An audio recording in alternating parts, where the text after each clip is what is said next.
L&T शायद finally Mindtree के लिए डील साइन करेगा, उसका फ़ायदा इसी को होता हुआ नज़र आया। माइंडट्री तो खामोश सा दिखाई दे रहा है।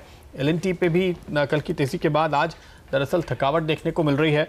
इस खबर को कैसे देखते हैं आप आशीष? क्या लगता है आपको, माइंडट्री पे नज़र रखेंगे या कॉफ़ी डे पे नज़र रखेंगे? क्या होगा इनका? और कॉफ़ी डे तो हमको ध्यान है कि काफ़ी प्रॉब्लम में रहा है और इनको दरअसल ये बेचना पड़ रहा है माइंडट्री में हिस्सा, क्योंकि इनको अपने प्लेज शेयर बचाने हैं और वहाँ पर अभी भी बड़ा प्लेज लगा हुआ है। ऐसे में इस खबर के चलते लोग यहाँ तेज़ी कर रहे हैं तो रिस्की है काफ़ी है।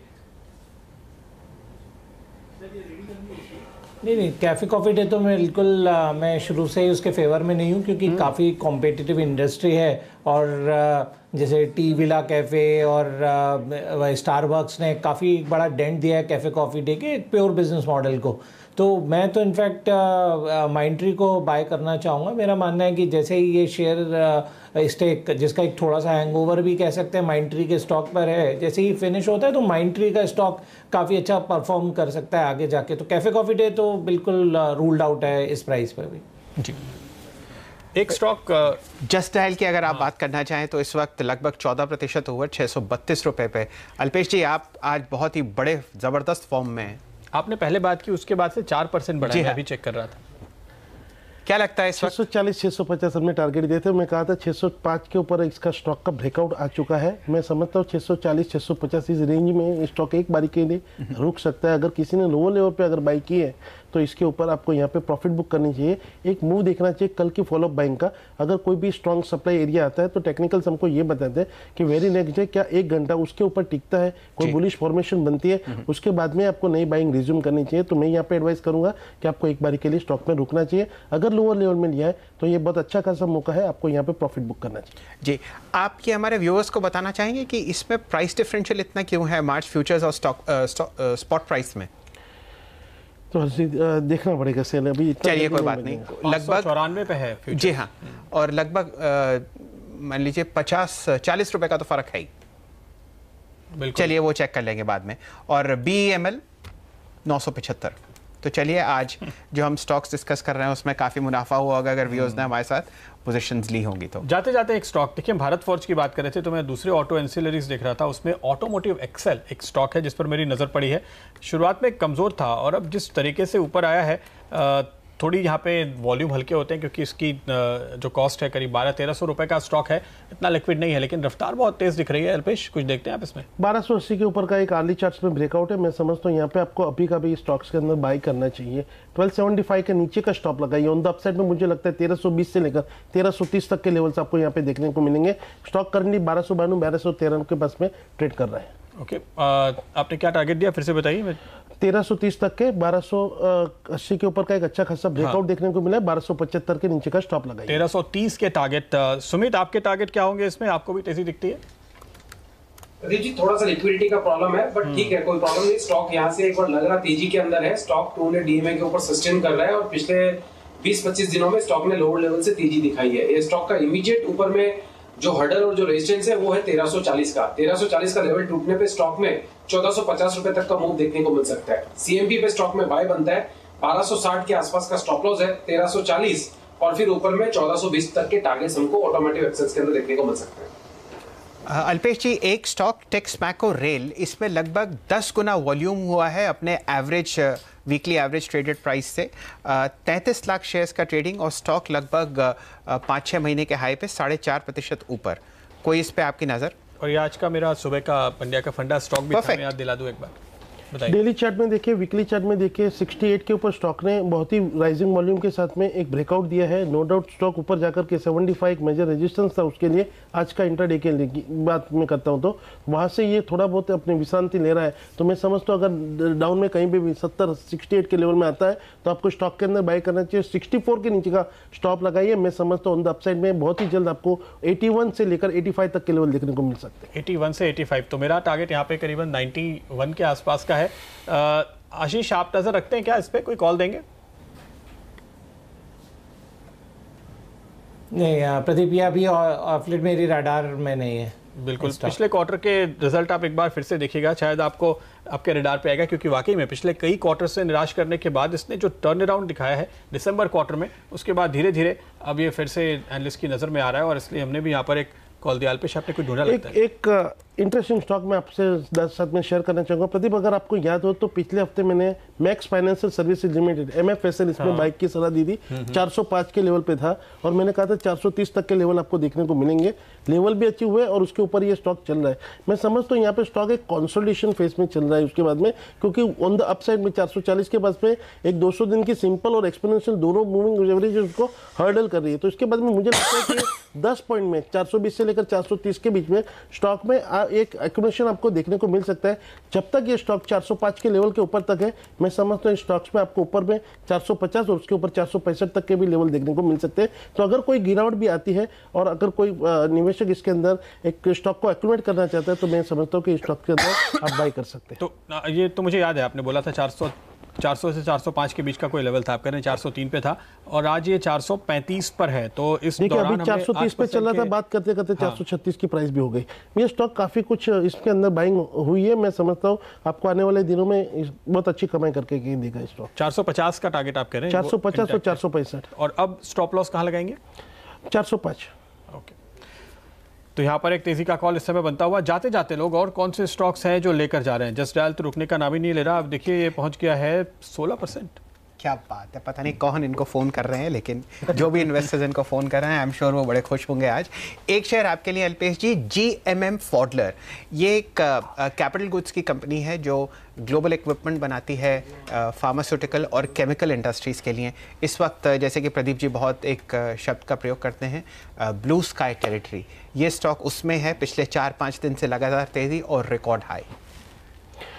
देखिए, ब्लू स्काई टेरिटरी में भी गया है, लेकिन एक बहुत ही अच्छे खासे करेक्शन के बाद में भी गया है और ADX ये बहुत सपोर्ट कर रहा है प्राइस को। मैं समझता हूँ 1290 के ऊपर का जो ब्रेकआउट आया है और जिस हिसाब से इसने 300 रुपये की 1300 से लेकर के 1000 तक का जो करेक्शन दिया है, क्योंकि ये मैं समझता हूँ ट्रेडिंग स्टॉक नहीं है, ये एक इन्वेस्टमेंट का स्टॉक है। मैं समझता हूँ आने वाले दिनों में स्टॉक में आपको 1600 तक के भी लेवल्स देखने को मिल सकते हैं।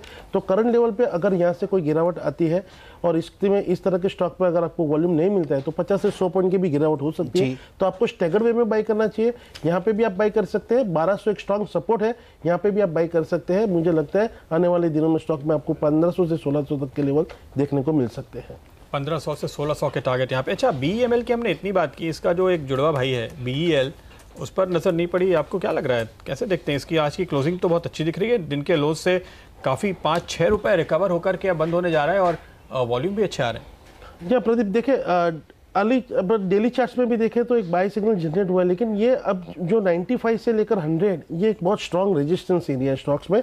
यहाँ पे जाएगा, मुझे लगता है इसको ये छुएगा भी, लेकिन अगर लोअर लेवल में लिया है तो आपको एक बार के लिए प्रॉफिट बुकिंग के बारे में सोचना चाहिए। एक बार ये अपने आप को 100 के ऊपर सस्टेन कर लेता है तो फिर मुझे लगता है कि अब ये स्टॉक नए जोन में जाएगा जो करीबन स्टॉक को 125 के लेवल तक लेकर के जा सकते हैं। तो अगर लोअर लेवल में कहीं पर भी लिया है तो आप ऊपर में 95 से 100 के बीच में कहीं पर भी प्रॉफिट बुकिंग करिए। उसके बाद में आप देखिए कि स्टॉक क्या कर रहा है और उसके बाद में आप फिर एक डिसीजन ले सकते हैं। प्रदीप जी, आप जब हम लोग ने ये शो शुरू किया आप पिडीलाइट की बात कर रहे थे, इस वक्त 4% ऊपर चल रहा है, ज़बरदस्त वॉल्यूम का इजाफा हुआ है। आप क्या कहेंगे अल्पेश जी, इस ट्रेड को कंटिन्यू करें? यहाँ पे अगर मैं पीडीलाइट का चार्ट देखता हूँ 1180, 1181, 1181 एक स्ट्रॉन्ग रेजिस्टेंस था यहाँ पे, मतलब एक सप्लाई जोन है। अगर 1180 के ऊपर अगर ये अपने आप को मेंटेन कर लेता है तो मैं समझता हूँ फिर कि 1210 के पास में ये स्टॉक चला जाएगा। कल का पहला घंटा ये स्टॉक्स के लिए बहुत ही इंपॉर्टेंट होगा। अगर कल के पहले घंटे में ये 1181 के ऊपर अगर चलना शुरू करता है, 1164 के नीचे का स्टॉप लगाइए, 1210 का पहला टारगेट होगा और 1210 के ऊपर अगर ये स्टॉक चलता है तो 1240 तक के लेवल आपको बहुत ही जल्द देखने को मिल सकते हैं। ओके, तो ये कॉल आपके लिए स्टॉक पे आती हुई। एक और स्टॉक जिस पे लगातार अब देख रहे हैं मूवमेंट बढ़ती जा रही है, KNR कंस्ट्रक्शन। आज फिर से जाते जाते यहाँ पर अच्छी खरीदारी आखिरी घंटे के दौरान और अब फाइनली जो वॉल्यूम मुझे दिखाई दे रहा है करीब 2.5 गुना औसत के सामने देखने को मिल रहा है। तो ये फेवरेट स्टॉक है मेरा और हर रोज़ लगातार हमारे रडार पे आ रहा है। इस महीने अच्छी खासी तेज़ी ऑलरेडी दिखा चुका है, मेरे ख्याल से कम 15-20% के रिटर्न तो इसने दे दिए हैं। अल्पेश, क्या देखते हैं इस चार्ट पे? प्रदीप, अगर इस चार्ट को मैं देखूं तो इसके बहुत ही अपवर्ड टारगेट्स आएंगे। फिर आप कहेंगे कि आपने चौका छक्का मारना शुरू कर दिया। लेकिन देखिए आज 250 के ऊपर स्टॉक के अंदर ब्रेकआउट देखने को मिला है। आपने खुद ने कहा कि वॉल्यूम में बहुत बढ़ोतरी हुई है। आप करंट लेवल पे बाई करिए, 230 का लेवल आता है किसी गिरावट में तो आप वहां पे अपनी बाइंग चेष्टा बढ़ाइए। मैं समझता हूँ ऑन द अपसाइड में 275 इमीडिएट ट्रेडिंग टारगेट हो सकता है, लेकिन इस स्टॉक्स में मुझे लगता है 320 से लेकर 330 तक के लेवल आपको देखने को मिल सकते हैं। नहीं, मैं कंप्लेन नहीं करूँगा क्योंकि ये मेरा पंड्या का फंडा स्टॉक रहा है और हमने तो काफ़ी नीचे रेकमेंड किया था और अब यहाँ पर फैंसी बन रही है, तो ये आप रफ्तार बढ़ते हुए देख रहे हैं। जाते जाते जिन स्टॉक्स पे हम वॉल्यूम के साथ आज मूवमेंट आते हुए देख रहे हैं उन पर एक बार फिर से नज़र डालें। जस्ट डायल अब 16% हो चुका है। इसके अलावा आप देखिए इंडो काउंट, यहाँ पर कल की तरह आज भी खरीदारी अच्छी खासी। शैले होटल, जिसकी चर्चा शैल जी कुछ देर पहले कर रहे थे, जाते जाते यहाँ पर वॉल्यूम और बढ़ता हुआ नज़र आ रहा है। CSC वेंचर एक स्टॉक है, सनटेक रियल्टी, ऑल कार्गो लॉजिस्टिक्स, KNR जिसकी हमने बात की, AU स्मॉल फाइनेंस, ये कुछ एक स्टॉक्स हैं, और ताज GVK जिस पर हम चर्चा कर रहे थे। JM फाइनेंशियल्स को भी आप इस लिस्ट में जोड़ सकते हैं। तो काफ़ी सारे मिड कैप स्टॉक्स हैं जी, जहाँ पर वॉल्यूम के साथ एक mid cap banking stock Canara bank 2.5% ऊपर 264 रुपए पे फ्यूचर्स मार्केट्स में। अल्पेश जी, आपका कोई व्यू इस पर? कल अगर ये स्टॉक्स की शुरुआत 264 के ऊपर होती है तो मैं समझता हूँ यहाँ पे आपको 255 का स्टॉप लगा करके आपको इमीडिएट इसके अंदर बाई करना चाहिए। पहला टारगेट होगा 281 का, और उसके ऊपर अगर ये मेंटेन करता है तो 295 तक के भी लेवल्स आपको देखने को मिल सकते हैं। इसमें वो कल विश्रांति वाला सीन था जो आप अल्पेश आज बार बार कह रहे हैं शब्द, और आज ये फिर से जोश में आए, लेकिन आप कह रहे हैं कि इसमें 265 के ऊपर कल आप तेजी प्रदीप, यहाँ पे देखिए मैं क्यों कह रहा हूँ, ये कहना चाहता हूँ कि मिड कैप और स्मॉल कैप की जो रैली स्टार्ट हुई है ये फर्स्ट फेज में अभी यहाँ से एक आपको करेक्शन शायद से देखने को मिलेगा जैसे आज हुआ था। इसके अंदर आपके सभी स्टॉक्स नहीं गिरेंगे, जहाँ पे वैल्यू बाइंग है वो और भी बढ़ जाएंगे। लेकिन मैं समझता हूँ ये करेक्शन होने के बाद में जो रैली स्टार्ट होगी, फिर जो हम लोग सेकंड फेज में जो चले जाएंगे, वो एक बहुत ही बड़ी आपको रैली यहाँ से देखने को मिलेगी। तो मैं यहाँ दर्शकों से कहना चाहता हूँ अगला 1 से 1.5 घंटा आपको सिर्फ और सिर्फ स्टॉक मार्केट के बारे में ही सोचना है। यहाँ से आपकी बहुत बड़ी बाजार बंद हो चुके हैं, तो नजर डालते हैं आज की क्लोजिंग पे। निफ्टी 11,342 पर 41 पॉइंट ऊपर बंद होता हुआ। बैंक निफ्टी 28,900 के बहुत करीब, 28,894 की क्लोजिंग, 450 पॉइंट ऊपर, 218 पॉइंट ऊपर सेंसेक्स। लेकिन मिड कैप 90 पॉइंट के नुकसान के साथ आप देख रहे हैं आपकी स्क्रीन पर, जहां पर आपको लाल निशान दिखाई दे रहा होगा, नहीं, मिड कैप इंडेक्स इस समय आपकी स्क्रीन पे अब आया। और एडवांस डिक्लाइन रेशियो आप देखिए यहाँ पर एक लाल निशान, क्योंकि गिरने वाले स्टॉक करीब करीब बढ़ने वालों से दुगने नजर आए हैं। और जो अगला एक लाल निशान आप देख रहे हैं वो दरअसल पॉजिटिव है, क्योंकि रुपया मजबूत हुआ है, डॉलर कमजोर हुआ है, इसलिए वो भी बुरा नहीं है, वो भी आप ग्रीन में गिनिए। मेरे ख्याल से ये तीसरा दिन है जिसमें रुपए में तेजी है। जी हाँ। और आप एक लेवल की बात करते थे 6950 की, शायद 6920 का लेवल है। 69 से 6920 आप कह सकते हैं, या 6890 टू बी प्रिसाइज। ये 30 पैसे की एक रेंज है जो फॉरेक्स ट्रेडर्स का मानना है कि यहाँ पर वापस से शायद RBI एक बार सपोर्ट देने की कोशिश करेगा, क्योंकि उस लेवल के बाद थोड़ा कंफर्ट उनका लूज हो सकता है, क्योंकि फॉरेक्स ट्रेडर्स एक रेंज पकड़ के चलते हैं और RBI बहुत लंबी वॉलेटिलिटी नहीं देखता। तो आज सुबह हमको एक बार लग रहा था कि शायद ये रिवर्स होना शुरू हो गया है, लेकिन दोपहर बाद जब बाजार चला तो रुपया फिर से मजबूत हो गया। और चलिए, जब तक रुपया मजबूत होता रहता है तब तक FI इनफ्लोज आते ही रहेंगे, या वाइसा वर्सा। जब तक FIs इनफ्लोज आते रहेंगे तब तक रुपया कमजोर कैसे होगा, ये कह सकते हैं आप। देखिए बाजार की closing, HDFC, IndusInd, Bajaj finance, yes bank, सारे के सारे फाइनेंशियल्स जिन्होंने तेजी दिखाई। और आज के सुपरस्टार्स में ताज GVK होटल, मास्टेक, अमृतांजन आज का स्टॉक 2020 का परफॉर्मर है। तो अब जरा अभी नतीजे आएंगे, उस पर नजर रखिएगा कैसे रिटर्न आ रहे हैं। होटल शेयरों में तगड़ी खरीदारी, रॉयल ऑर्किड, EIH, कामत, शाले, इन सभी में हमने मजबूती आते हुए देखी है। तो आज का ये एक स्ट्रॉन्ग सेक्टर था। कल का खिलाड़ी आज जो हमारे दोनों कप्तान लेकर आए, जॉनसन, हिताची और हरक्यूलिस हॉयस्ट, जिन्होंने आज कमाल दिखाया। कमजोरी कहाँ दिखी? मेटल में, JSW steel, JSPL, Tata steel, NALCO. और यहाँ पर सुबह हमने दरअसल JSPL और JSW पे मंदी के कॉल लिए भी थे। फार्मा पे बिकवाली, तो लुपिन, सन फार्मा, अजंता, ये कमज़ोर होते हुए आज के मजबूत बाजार में कुल मिलाकर इंडेक्स मजबूत था। लेकिन ये स्टॉक्स काफ़ी सारे हैं जहाँ पर हमने कमजोरी आते हुए देखी। Vedanta, Sun Pharma, Bharti Airtel.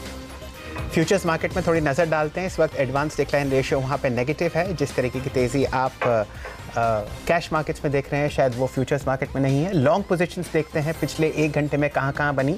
BEL, NCC limited, Karnataka bank लगभग 3.5% ऊपर, और BEML मेरे ख्याल से आज स्टॉक ऑफ द डे 68 रुपये ऊपर, 973 रुपये पे। शॉर्ट पोजीशंस जैसे कि फार्मा स्टॉक्स पे बात ही करी प्रदीप जी ने, टाटा ग्लोबल बेवरेजेस 1% नीचे, सन फार्मा, अजंता फार्मा और लुपिन में 3 से 4.5% की गिरावट देखी गई।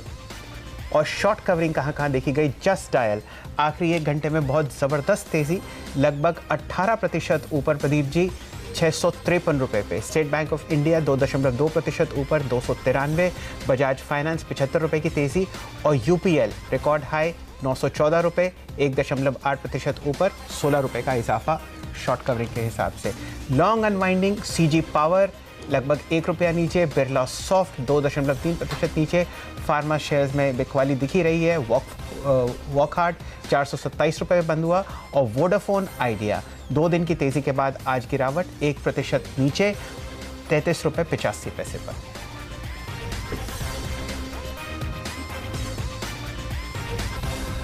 तो ये बाजार आज का फिलहाल बंद हो चुका है। वक्त है इजाजत लेने का। अपने एक्सपर्ट से भी अल्पेश शुक्रिया आपका स्टूडियो में आने के लिए, और आशीष माहेश्वरी जी और सुमित आपका भी बहुत बहुत शुक्रिया।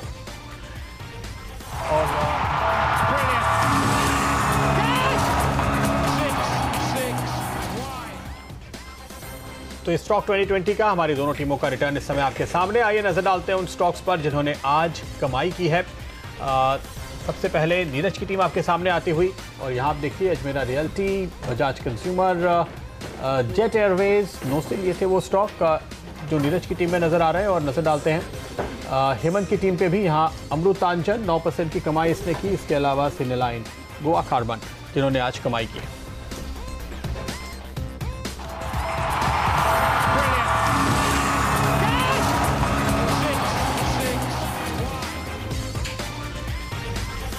तो बाजार से आगे जिन खबरों पर हमारी नजर है, लोकसभा चुनाव में राजनीतिक पार्टियां अपने अपने मुद्दे लेकर जनता के बीच जाएंगी।